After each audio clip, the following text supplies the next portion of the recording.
Best-selling author and American psychologist Mary Pfeiffer said this: "We live in a world filled with language. Language imparts identity, meaning, and perspective to our human community. Writers are either polluters or part of the cleanup team. Just as the language of power and greed has the potential to destroy us, the language of reason and empathy has the power to save us. Writers can inspire a kinder, fairer, more beautiful world, or invite selfishness, stereotyping, and violence. Writers can unite people or divide them." In this book show podcast, host, confidence coach Susan Axelrod asks women authors a simple question: which kind of writer are you? She invites each guest to step into the confidence zone to proclaim how her book can inspire. If you are seeking inspiration to create your legacy, take out your pen and pad. Your book, My Time, starts now.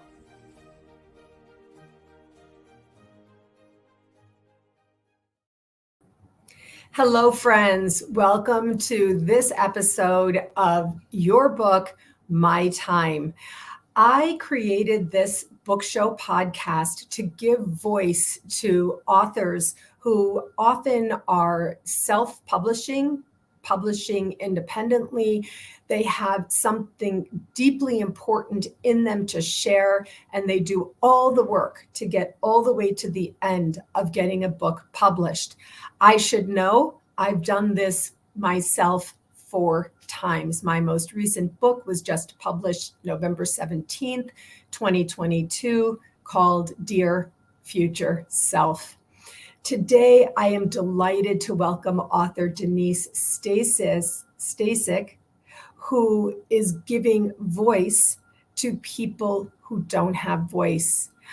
I met Denise online and I read her book, and I am absolutely delighted to share with you today a conversation about the book, Dancing in the Light, a volunteer's lesson in faith and redemption in Africa. I want to read this little blurb from the back of the book by Kelly Himsel, who's the author of director of Think Peace.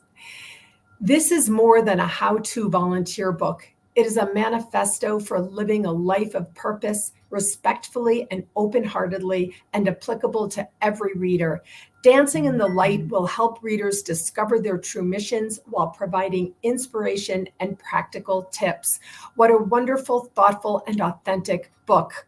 Friends, you know I love every single thing about those words.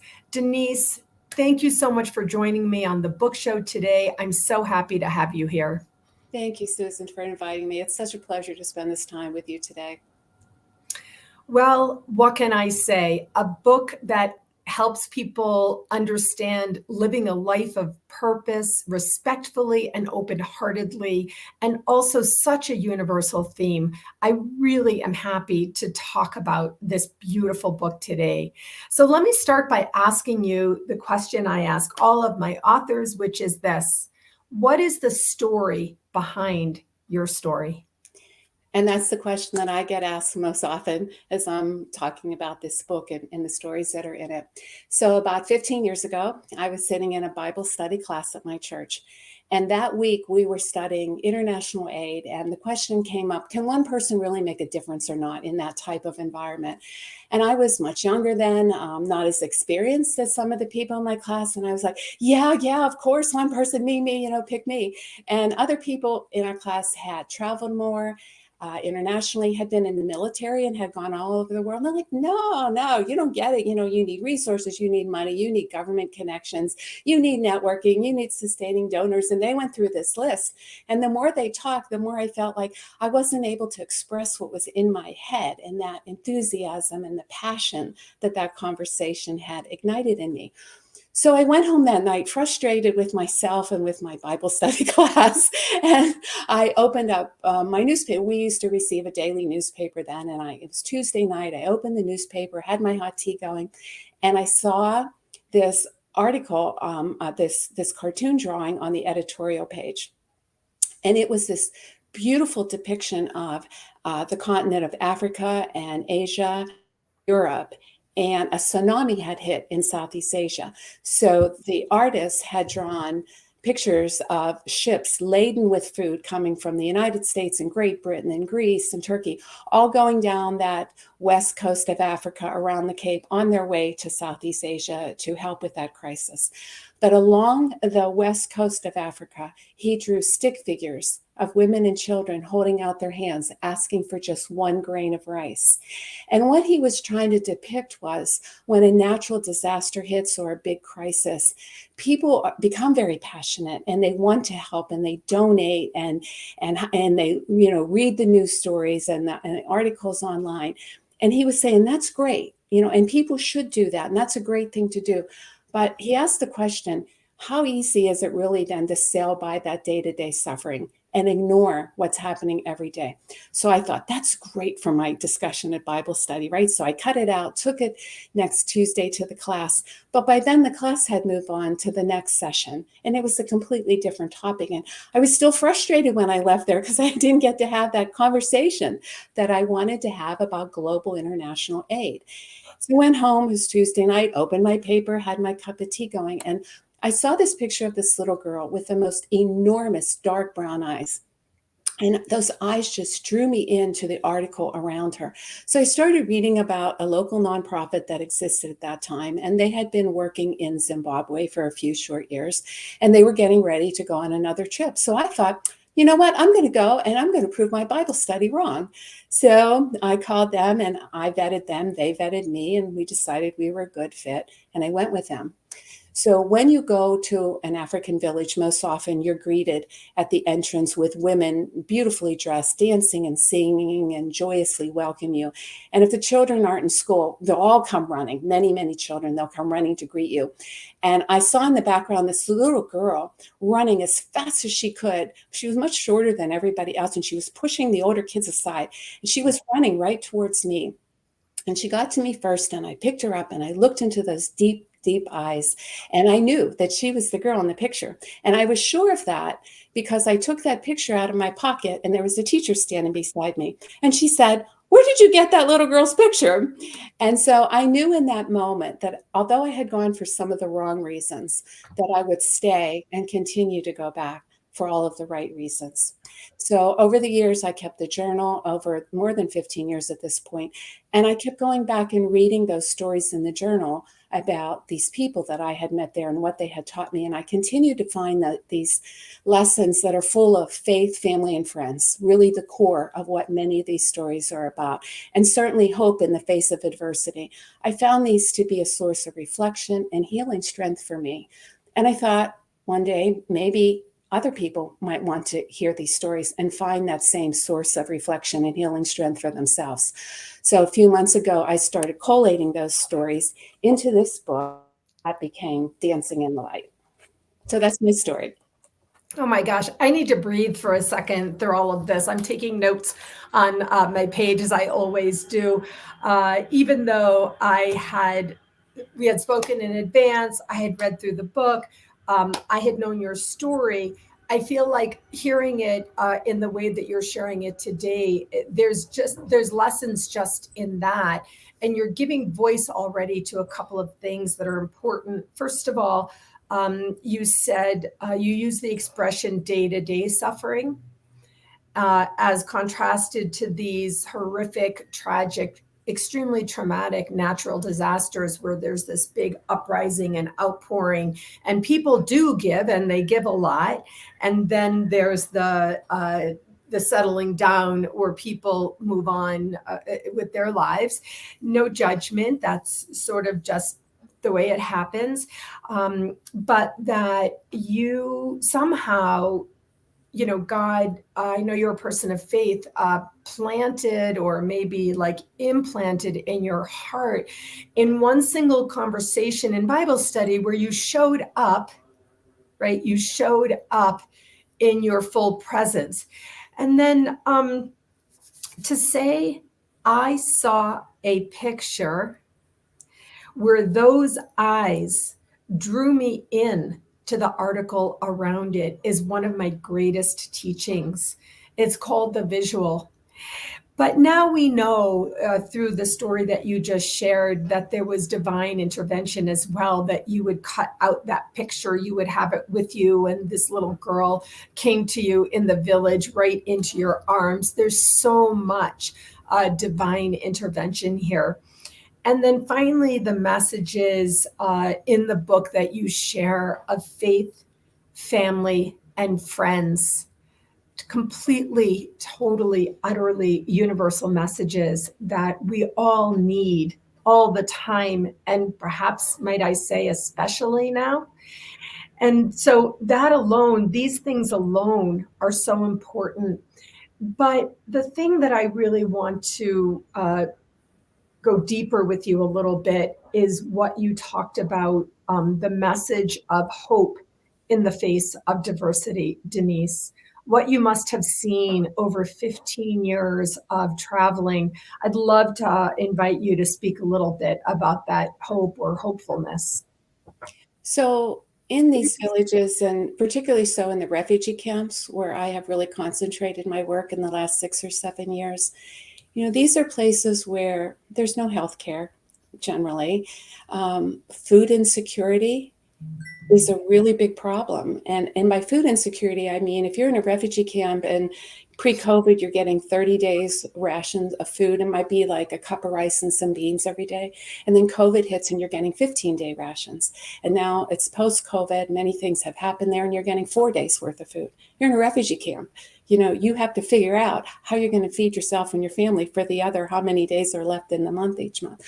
So there's no government assistance, things like that, like we have in our country. So in those settings, I see people helping each other, the community coming together. If I have a little bit of food and you don't have any food today, here, have half of my food. That type of sharing and that caring for each other and that community bond is so strong. And that's where I saw so much of the hope, is that you're not alone. We may not have much, but we have a little bit. Let's share what we have together. And that's what I saw when I see that hope. And I see this of that in the book. There's a story about that. And that's about when I see people wake up in the morning and say, you know what, I may not have enough food. I may not feel well. I might have malaria, but you know what I have? I have today. And I'm going to live today to the fullest, because today's a gift and it would be wrong to waste a gift. And I have this gift and I'm going to fulfill whatever it is I'm supposed to do today, no matter what. And at first I used to think, is it just because I'm there watching this? And so I would step back and watch. And every day I would see it was not because I was there.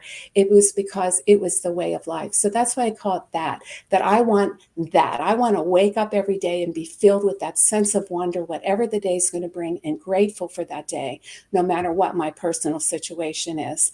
And I'm not there yet, but I hope to get to that one day as I spend more and more time with those people. Wow, I have a lot to say. I need to breathe again on all of this. Today, I have today, and today is a gift. Also, I love that phrase, a sense of wonder. So 15 years of traveling, you've basically been self-funding this odyssey of yours. And when you get there, how long do you usually stay? Anywhere from 2 to 3 weeks, 2.5, 3 weeks. Okay. So 2 to 3 weeks. Where do you live when you stay there? It depends what country I'm in and what type of village I'm in. So sometimes if there's no accommodations within the village, we may stay at a hotel. I'll call it a hotel, but it may not be what we think of as a hotel. Right. There may not be running water in some of these places. If there is, it's freezing cold. So it's not like how we think of that. Sometimes if I'm in an area where I've known people for a long time, I'm invited to stay in their small house with them, which is such a blessing to be able to live with people. Mm-hmm. In the refugee camp, we have tents.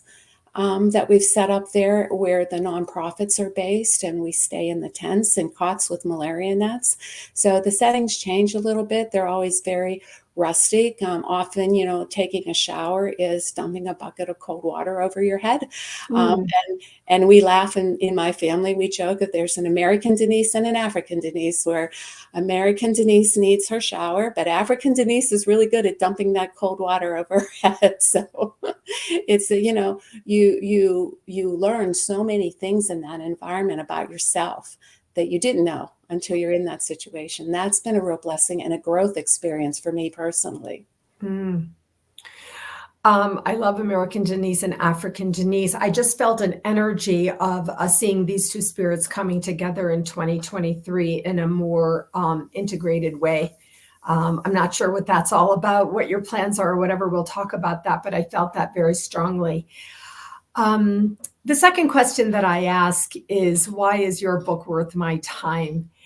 And I just want to use this opportunity to invite you to share one or two or a few, whatever voices you want, because I know in our preliminary discussions, your commitment, your deep desire, your steadfast and very earnest need to give voice to people who don't have voice. So I want to give you this opportunity to share.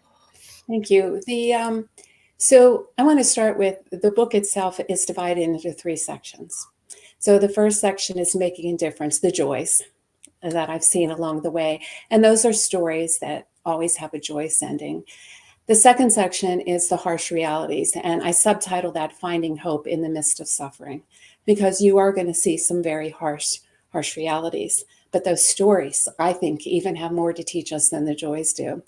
And the third section is practical advice and what I call tiny bits of wisdom that I've learned along the way. Things that aren't long enough for a full story, but I thought make a really big impact. So with those 3 sections, why should you read the book? So it's intended for 2 audiences. One audience, obviously, is people who might want to do this type of work, short-term volunteering, right? And when I first went, there were many things that I didn't know. I was so inexperienced. And I share that in the book, and I share the mistakes that I've made. There were things that I didn't understand about culture, that I didn't take the time to learn about culture. There were words that I didn't take the time to learn, like good morning, how are you, hello, good evening, that would have shown I'm there for the right reasons, not just there for myself, right? Yeah. Or for a social media post or something like that. And so for people that are looking for short-term volunteering, that they might learn some things from the stories in this book, so that when they go with more knowledge and someone else's experiences that help them grow faster in their role as a short-term volunteer. But the larger intended audience really is for anyone who's in need of stories of, I would say, perseverance and strength and resilience and spiritual awakening and that hope that we talked about, especially during challenging times in our lives. Because faith and hope in the face of adversity, I think, is a common thread that entwines many of us. And Susan, I could tell you some pretty horrific stories of what these people that I share their stories in the book, that their stories in their lives of things of cruelty that they've endured and repeatedly endured. And people have suggested to me that perhaps that book would have been a better seller. But that's not the type of book I wanted to write, because the people whose stories that I tell in this book, they will tell you to look to the future, to work to put that in its right place, to learn from that, to heal from that, and definitely to hold on to your faith. As you know from reading the book, that's a theme through these stories, right? So I chose to write a book that more mirrors this incredible hope and resilience and faith that I have personally witnessed in these amazing people through the stories that I tell in this book. And most of all, my hope is that just one of these stories, just one, touches the reader's mind and heart and soul the way it has touched my own. And then if anyone is at a point in his or her life where maybe they need a boost of goodness or some new perspective, I hope they find it in just one of those pages. And all the proceeds from this book are going back to our work in those villages and the refugee camps. So that's the third, less minor reason. But it's raising awareness, giving voice, and creating venues to think about hope and perseverance. Mm.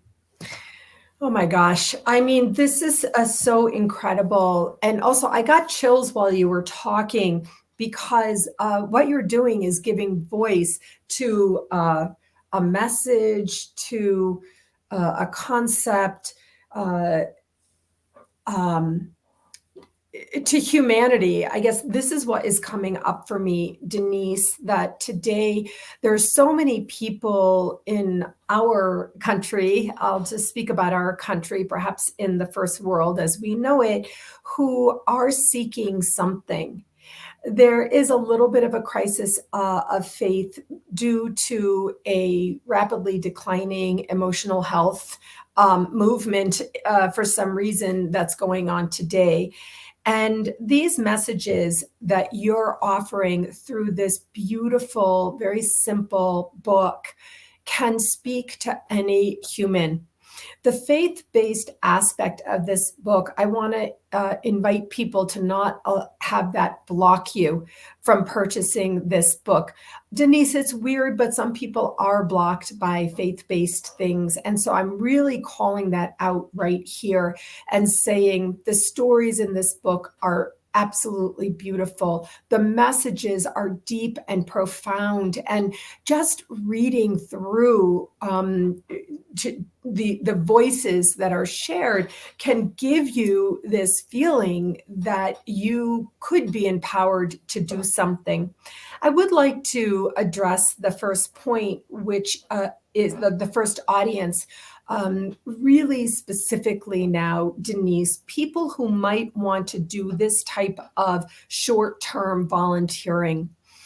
Is it needed or is it an imposition in the villages you've traveled in? Yeah, that's a really good question, right? So one of the things I write in the book is I get that question a lot of times, right? And what I find is that it's not anything that I bring there. It's not any material thing. And you shouldn't, in my opinion, bring anything that's not asked for. And that we shouldn't presume that we know what somebody else needs, whether it's here or there, right? And so for me, the value of going there and being part of the community is the relationship building.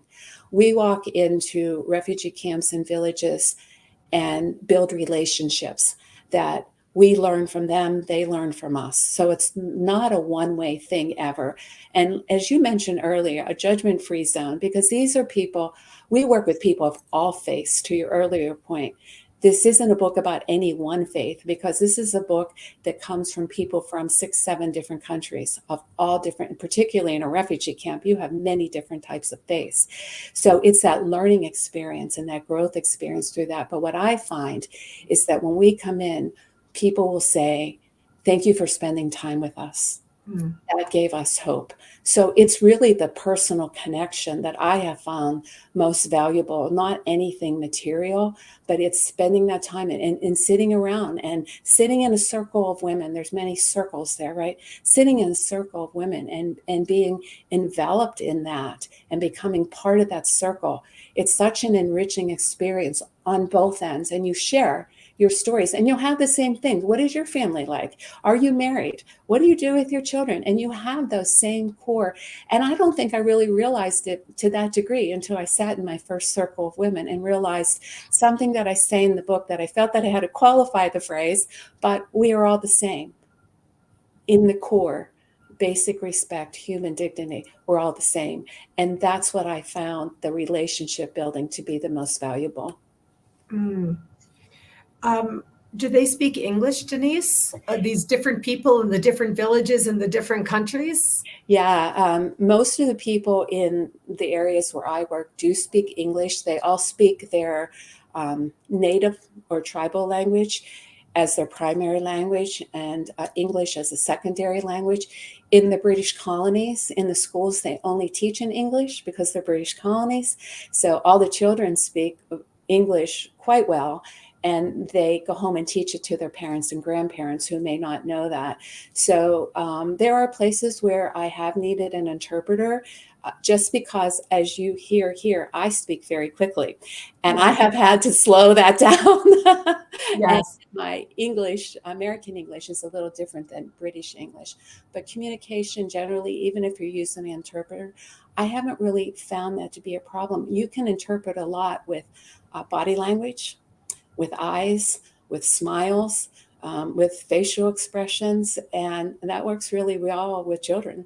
Yeah. Okay. All right. So I want to get to my third question, arguably the most important question, but I do want to tell you that I would like to interview you again over on my YouTube platform with my Women Sharing Wisdom list, so that we can talk about some of the specifics, some of the logistics in creating a compatible video to this podcast discussion. Because I feel and I hear and I sense that if we want to really help people who might want to do this type of work, then we want to have that logistical conversation, and then the conversation for those who need hope, spiritual awakening, renewal. We're going to have ongoing conversations. But let me ask you my third question. What do you want people to do as a result of reading this book, Denise? So I think the answer to that is twofold. So for anyone who wants to move forward with that short-term volunteering that we've been talking about, I really hope that they will think about spending some time getting to know people in their communities. I try to enforce that in the different stories within the book. So when they go to volunteer, that they build those relationships, that they work to do that. And they ask themselves the question that I put in the book: would you go if you had to leave your phone and camera at home? Because if the answer is no, except for emergencies, then you need to think about why you're going to do that type of work. But maybe that's a question more for your YouTube channel instead. But also for people who are doing the short-term volunteering, and it doesn't have to be in Africa, it can be in our own country and other countries as well, because those lessons are applicable across the board. I hope that they spend time listening twice as much as they speak. You probably have heard the saying that perhaps that's why we were given 2 ears and 1 mouth, so that we listen twice as much as we speak. I think that's important, a message to get across to people that are going to do that type of work. And also that they just take time inhaling that experience that they're having, and they use it to make a difference, not just in the lives of the people that they're with, but also in their own lives, their own growth experiences as well. And most of all, that when they return home, that they bring with them what I think is the most important souvenir, and that's their own personal stories, and that they use those stories to be the voice of those people who have no voice. And then for all readers, the second group, that they, as they read through these stories, that they use those to further explore what I had mentioned earlier, and what I think is so important: how each of us as humans are all deserving of respect and dignity, and that the only time we would reach down to someone is to help them up in a time of need. And then if any reader is in need of that healing strength that we talked about themselves, that they breathe in one story, just one story that speaks to them, and that it fills them with some type of new awareness, and maybe even some calming peace. And maybe that helps them move into some type of positive direction in their lives. And that if it helps them in some way, then that they go on to share that experience with others around them, so that we all then continue, like a ball that's rolling, we continue to give a voice to those people who most often have no voice, but have so much to teach us. That is beautiful. Thank you so much. We just have another few minutes. I want to ask you, do you speak about this? How do you share? Are you a speaker? And how can people get in touch with you? Yeah, so I have been doing book signings. I did a book launch at the end of October, is when we just started this, 6-7 weeks ago. I've done several book signings, and I do this type of talk and maybe read some of the stories. I've even done it with some high school students, where we've picked a story and have a conversation with it. And to buy the book is available on Amazon, but I can send more of the proceeds back to the refugee camp if you buy it directly from me and by contacting me through my email. Okay, and what is your email that you'd like to share? So it's my name, dstasik, S-T as in Tom, A as in Sam, I-K, at nycap.rr.com. Great. So Denise Stasik, d.stasik at nycap.rr.com. No dot, dstasik. Oh, dstasik. Okay, we Yeah. got that right. Dstasik. I'll, of course, be putting this in the podcast notes as well. Thank you. And do you have a website yet, or any place that people can contact you? No, but I will be building that out later this week. Someone else had just made that recommendation. And, I appreciate you and everyone else who has contributed to my own learning. This is all new to me, and I didn't expect, honestly, to have so many people excited about it so quickly. And I feel so blessed by that. So now I learned that I need a Facebook page about my book. And so that's my next goal to get done this week. So I'll share that with you, Susan, when I'm done. Good. And we'll put that in the podcast notes as well. Denise, this is really, truly remarkable. You have such a humble way about you, and your voice is calm. Your message is vital, and the output is really, truly extreme. I know what it takes to create an anthology of work. You said you've been writing stories for many years, and then you pulled them all together and created this beautiful book. And I'm so delighted to have you here and to share it. We're going to continue the conversation over on my YouTube platform. And if anybody is listening to this and really feels inspired, I encourage you to buy the book and read the book, and also contact Denise personally. She's a real human, really there, really committed, and really wanting to make this kind of impact in life. And finally, if you are or have been thinking about doing this type of short-term volunteer work, contact Denise personally and stay tuned into this, because I think that this work is vitally needed. And I especially, Denise, love how much today you talked about the relationship building, the human connections, the respect, the dignity, and how we are all the same. I want to thank you so much for joining me today on this Book Show podcast, and I look forward to our next conversation. Yeah, thank you so much, Susan. It was a pleasure to be here with you today. Thank you. Okay, I'll see you soon. Bye. Bye-bye.